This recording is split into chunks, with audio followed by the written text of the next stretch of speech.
Today's video lesson is about squares and square roots.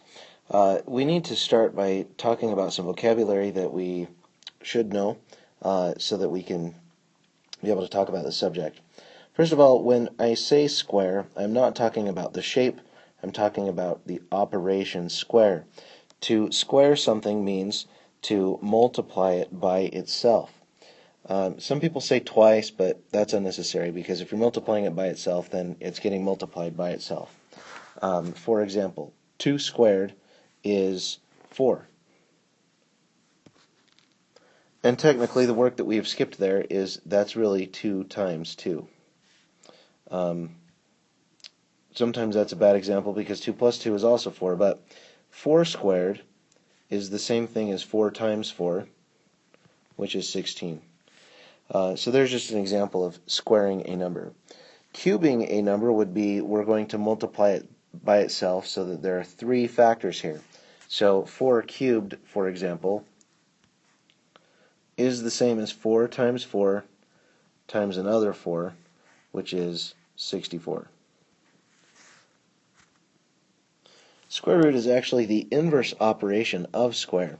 So if square means to multiply some number by itself, like 10 squared is 10 times 10, you get 100, then square root of 100 is asking the question, what number times itself equals 100? And then you could get 10. Technically, there are 2 answers to this, because negative 10 times negative 10 is also 100. Mathematicians differentiate that by indicating whether or not they want the positive answer or the negative answer by either including a negative symbol in front of this, like so, which means they want negative 10 as the answer, or to not. And if they don't, then they would just leave nothing there, and they're expecting you to give the positive answer, which is also called the principal root. That's not a vocabulary word I'm going to stress. A perfect square then becomes a number that when you square root it, the answer is a whole number. For example, 100 is a perfect square because its square root is 10, a whole number. We'll move on to more explanation about that in just a moment. But likewise with cube roots and perfect cubes, cube roots are asking the question, what number times itself twice is equal to this value? For example, this problem is asking what is the cube root of 27? Notice the small 3 there is indicating cube root as opposed to square root. So the number that multiplied by itself 3 times to give 27 is 3. So 3 is the cube root of 27. 27 then is a perfect cube because its cube root is a whole number. These last 3 terms here, radical, radicand, and radical symbol, all pertain to things that have this square root. The radical symbol is the square root symbol itself. That's just what mathematicians call it. The radicand is the number underneath the radical symbol, which in this case is the 27. The radical is the entire power there.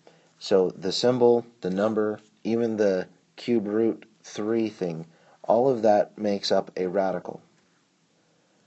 And I think that covers our vocab. Let's move on. We've all seen these multiplication tables before, and we filled them out many times. Notice that down this diagonal we've got these highlighted yellow numbers, 1, 4, 9, 16, 25, etc. All of these are perfect squares because they are some number times itself. For example, 25 is 5 times 5. And if you look at its location actually within the table, you'll notice that including all of the numbers up through there, you have a perfect square, which I have poorly drawn, but it's 5 on each side, so that makes a perfect square. And 25 and all of these numbers that are down this diagonal line here that's highlighted in yellow all make what are called perfect squares. Knowing these values, maybe not necessarily up through 15, but at least up through 12, would be very, very helpful to have them memorized so that whenever you see 81, you quickly think to yourself, hey, that's a perfect square. Another way to think about this is you've got a number, if you multiply it by itself, then you found its square. So the square of 1 is 1, the square of 2 is 4, the square of 3 is 9, etc. And we could go and fill out the rest of this chart. And like I said, you should have the first 12 of them memorized, because it will make life easier. Likewise with perfect cubes, we could make a chart of that. 1 times 1 times 1 is 1. 2 times 2 times 2 is 8. 3 times 3 times 3 is 27. 4 times 4 times 4 is 64. I don't know that having much more than that memorized is very useful, but just know that those numbers are out there too.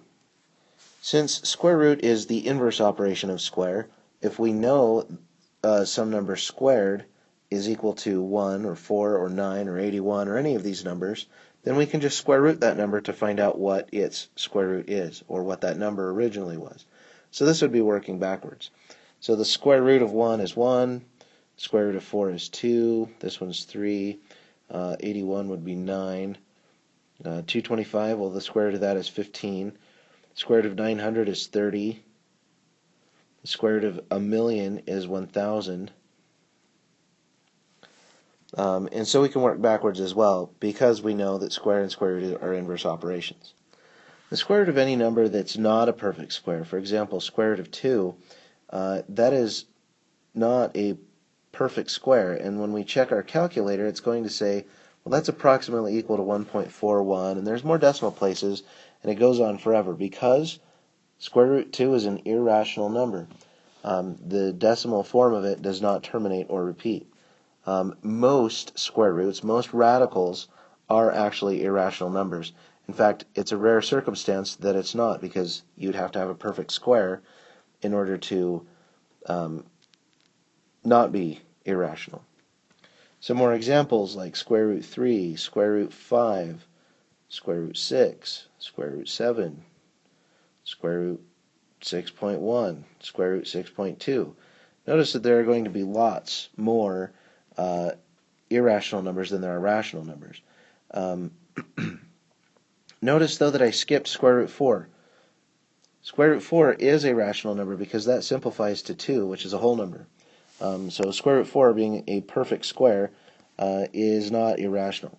So this one's actually a rational number. All of the rest of the ones on the screen are irrational.